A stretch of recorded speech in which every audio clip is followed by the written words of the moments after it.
How to change green screen in CapCut desktop. So in this video, I'll show you step by step. After you open the CapCut, now you import your video that you want to change the green screen of it. So now select the clip and then go to video, go to remove BG, click on this chroma key. After you click on the chroma key, you check on this option. So don't touch anything from there and then select the green. Make sure to select only the green. After you select the green, so now go back to the chroma key section. So now shadow, change this shadow to 30.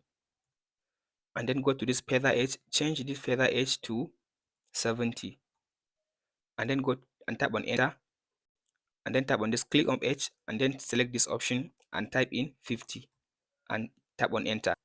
So from there all the green will be removed from your video. If you want to add another background, just select the background from this and add it below. So now select your clip and add it above the background like this. So now I changed the background of this video from the green screen. That's it. Be sure to like and subscribe.